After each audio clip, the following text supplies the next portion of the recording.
Hello welcome back to my channel. Today special మీకు అందుబాటులో ఉన్న వాటితోనే చాలా సింపుల్గా చేసి అదే non veg recipes bachelor chicken liver fry ఎలా చేయాలో చూపిస్తాను, చూసి ట్రై చేయండి. నాకైతే చూస్తుంటేనే నోరు ఊడిపోతుందండి, అంత సూపర్ అంటే సూపర్గా వచ్చిందని. మీరు కూడా ఒకసారి ట్రై చేయండి. దీన్ని ఇప్పుడు మనం ప్రిపేర్ చేద్దాం, వీడియోలోకి వెళ్ళిపోదాం రండి. ఫస్ట్ అయితే చికెన్ లివర్ తీసుకున్నాను, 1/2 kg.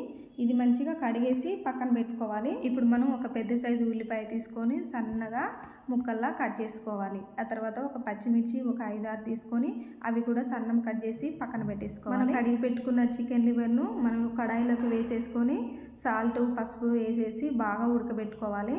ఇలా వాటర్ వచ్చేంత వరకు ఉడికించుకొని అవన్నీ వాటర్ తీసేసేయాలి. ఇప్పుడు వేరొక కడాయి స్టవ్ మీద పెట్టేసుకొని ఒక 3 పావుల ఆయిల్ పోసుకున్నాను. అందులో లివర్లు వేసేసి బాగా ఫ్రై చేసుకోవాలి. ఆ తర్వాత అల్లం పేస్ట్ కూడా వేసి కలిపి కొంచెం పసుపు వేసుకోవాలి.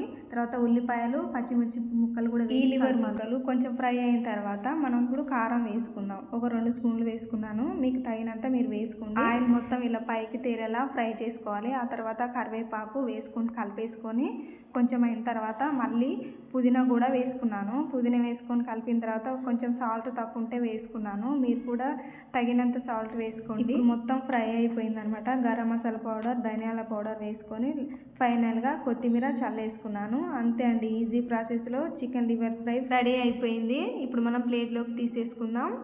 సూపర్ స్మెల్ వస్తుందండి. ఇప్పుడు మనం టేస్ట్ చేసి చూద్దాం ఎలా వచ్చిందో. ఈ చికెన్ లివర్ ఫ్రై అన్నం తినేటప్పుడు పక్కన అంచుకు పెట్టుకొని తింటే చాలా టేస్టీగా ఉంటుంది. ఒక ఉల్లిపాయ రౌండ్గా కట్ చేసుకొని ఒక నిమ్మకాయ కూడా పిండేసుకుంటే ఎంతో టేస్టీగా ఉండే చికెన్ లివర్ ఫ్రై రెడీ అయిపోయింది. చూద్దాం. నాకైతే ఉల్లిపాయలు అంటే చాలా ఇష్టం. ఉల్లిపాయల మీద కొత్తిమీర కూడా వేసుకొని ఒక లెమన్ పిండుకున్నాను. ఇప్పుడు టేస్ట్ చేసి చూస్తున్నాను ఎలా వచ్చిందో.